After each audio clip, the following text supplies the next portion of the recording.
Saudara-saudara, kita akan membahas satu tema yang sangat menarik, yakni kisah hidup seorang aktor yaitu Jonathan Roumie. Keajaiban yang dialami oleh aktor ini.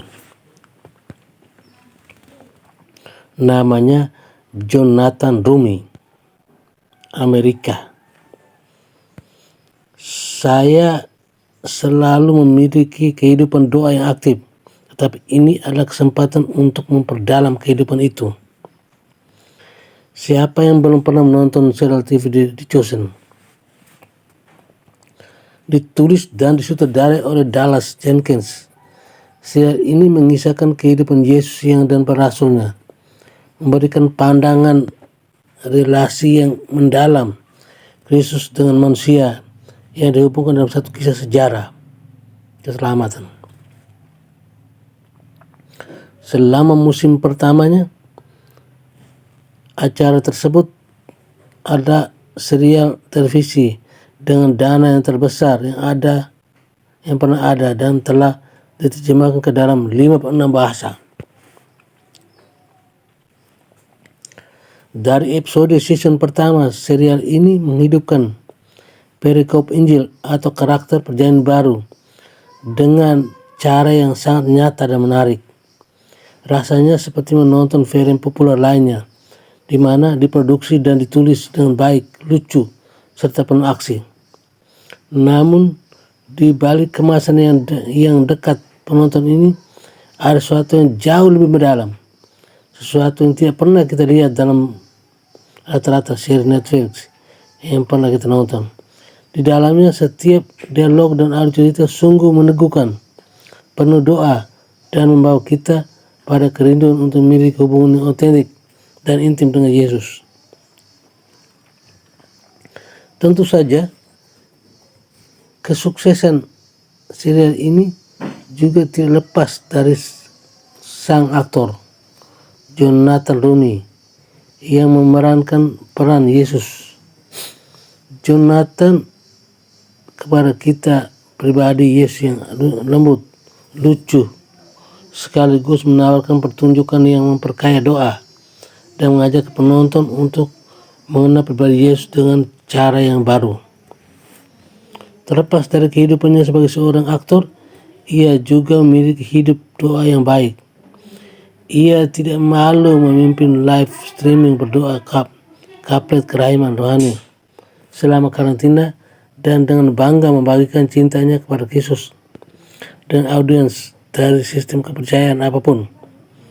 Aktor berusia 48 tahun ini adalah seorang Katolik taat. Di New York, Amerika Serikat, Jonathan dibaptis secara ortodoks Yunani. Usai keluarganya pindah dari New York ke pinggiran Long Island, keluarganya berjuang untuk menemukan gereja ortodoks Yunani. Ayahnya yang lahir dan besar di Mesir, pernah mengenyam pendidikan di sekolah Katolik dan akrab dengan iman Katolik. Ibunya adalah seorang Katolik Roma dari Irlandia. Oleh karena itu, ketika mereka tidak dapat menemukan gereja ortodoks Yunani, keluarga tersebut merasa wajar untuk datang ke gereja Katolik setempat. Di sanalah Jonathan menerima sakramen Ekaristi dan penguatan sebagai seorang Katolik. Pertobatan mendalam. Dalam perjalanan imannya sebagai seorang Katolik, pria kelahiran 1 Juli 1974 ini secara terbuka berbicara mengenai kisah pertobatan mendalam yang ia alami. Ia menuturkan bahwa 4,5 tahun yang lalu ia mulai bertumbuh dalam imannya. Ia pernah menjadi anggota aktif di prokinya dan berpartisipasi dalam beberapa pelayanan seperti menjadi sponsor RCII, Right of Christian Initiation of Adults, pelayan Ekaristi, dan lektor. Meskipun kegiatan pelayanannya begitu aktif, ia tidak membiarkan Tuhan mengambil bagian dalam pelayanan karirnya. Hingga saat ia dibawa ke dalam jurang kemiskinan, akhirnya ia pun membiarkan Tuhan mengambil kembali penuh atas hidupnya. Saat di Los Angeles, hidupku telah mencapai titik terendah dalam banyak hal, baik emosional, finansial maupun spiritual. Akunya jujur, meskipun mampu menyulap 6 sampai 7 pekerjaan, Jonathan tetap terit utang. Rekening gironya terlalu banyak. Ia tidak punya makanan, hanya uang sebesar $20 atau sekitar 300.000 nangkring di dompetnya. Di sisi lain, ia harus bergelut dengan berbagai tagihan dan ia sendiri tidak tahu bagaimana harus melunasnya.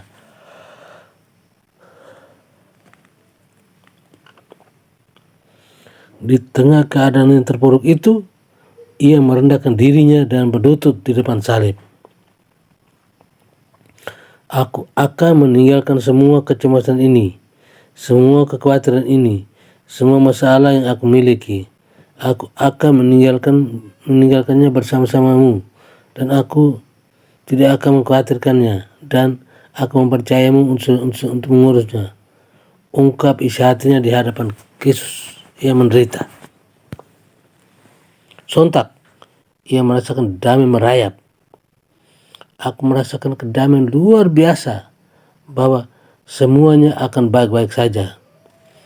Ungkapnya lembut di dalam kepercayaan penuh pada Tuhan dengan hidup yang terbatas. Harapannya bertumbuh. Tak disangka, selang beberapa hari, ia menerima 3 cek tak terduga melalui pos. Saat itulah ia sadar akan pernikahan Tuhan, dan detik itu juga ia sungguh-sungguh menyerahkan perjalanan karirnya kepada Tuhan. Saya benar-benar menerima keajaiban finansial dalam hidup saya, sebutnya. Dengan cek itu ia bisa memperbaiki posisi keuangannya. Belum habis di situ, ada kejutan lain yang datang dari Tuhan. 3 bulan kemudian, Jonathan mendapatkan peran sebagai bintang The Chosen, memerankan peran dia yang telah menyelamatkan hidupnya. Saya menggaruk kepala saya setiap hari dan berterima kasih kepada Tuhan atas semua yang Dia berikan kepada saya. Saya tidak menerima begitu saja dan bersyukur dan berada di sini. Ujarnya terpesona akan penyelenggaraan Tuhan. Sejak saat itu ia sadar akan penyelenggaraan Tuhan, dan detik itu juga ia sungguh-sungguh menyerahkan perjalanan karirnya kepada Tuhan. Peran Yesus. Ini bukan kali pertama Jonathan memerankan Yesus. Pengalaman pertamanya ketika berpartisipasi dalam pertunjukan keliling yang mengangkat kisah kehidupan Santa Faustina, seorang biarawati Polandia yang memiliki serangkaian penampakan tentang Kristus yang memintanya untuk menuliskan semuanya. Kini bisa kita baca dalam buku berjudul Dari Santa Faustina yang mengarah pada devosi kerahiman ilahi. Minggu pertama setelah Paskah disebut Minggu Kerahiman Ilahi. Saya berkeliling selama 4 tahun berperan sebagai Yesus saat itu, dan itulah pertama kali saya berperan sebagai Yesus, jelasnya. Peran ini begitu penting bagi Jonathan karena ia secara pribadi memiliki kesempatan untuk mencoba masuk ke dalam hati dan roh juru selamatnya. Yang belum pernah ia melakukan sebelumnya. Saya selalu memiliki kehidupan doa yang aktif, tetapi ini adalah kesempatan untuk memperdalam kehidupan doa itu dengan mencoba membayangkan bagaimana dia akan bereaksi terhadap orang-orang, dalam hal ini Santa Faustina, kepada siapa dia menyampaikan pesan ibunya. Sedangkan di dalam serial The Chosen, ia mengaku tujuan utamanya dalam karakter Yesus di sini untuk mengamalkan hati dan kasih Kristus bagi seluruh umat manusia.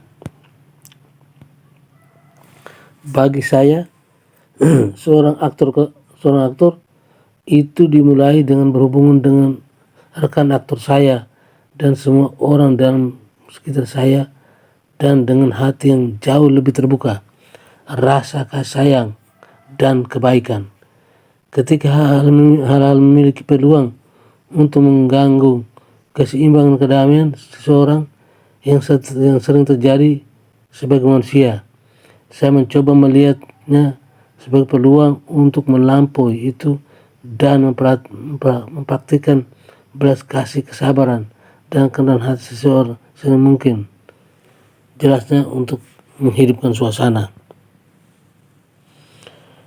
Selanjutnya, ketika saya telah menjadi bagian integral dalam persiapan saya untuk peran tersebut, untuk menggambarkan kreatif apapun dengan jujur, Anda harus mulai dengan kebenaran pribadi dan benar-benar mendefinisikan apa itu untuk Anda, terutama mengenai sifat-sifat tertentu dalam suatu karakter. Untuk itu, Jonathan melakukan penelitiannya sebanyak mungkin dengan membaca, banyak berdoa, dan memiliki kesempatan untuk pergi mengikuti misa kudus saat berada di lokasi syuting. Ia akan mencoba untuk misa harian dan pergi menerima sakramen tobat sesering mungkin. Semua ini agar saya lebih dekat dengan Kristus dan membawa lebih banyak kemanusiaannya dalam hatinya, dalam kesadaran saya yang kemudian akan saya gunakan sebaik mungkin dalam peran di setiap adegan. Terusnya, tak lupa ia pun mengingatkan kepada orang muda Katolik MK bahwa Kristus sungguh mengasihi mereka. Yesus telah melewati setiap emosi, pergumulan, pencobaan, setiap tahap kehidupan kecuali usia tua. Ia harus belajar berbicara, bahasa, berhitung, baca, tulis.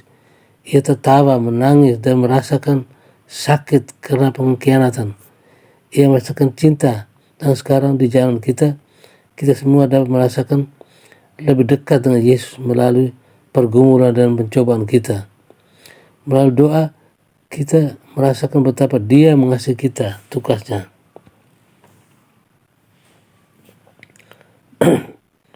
Di masa prapaskah ini, bersama Jim Caviezel, pemeran Yesus dalam film The Passion of Christ, ia akan bergiliran membaca buku Mengikuti Jejak Kristus selama 40 hari di aplikasi Katolik Hello.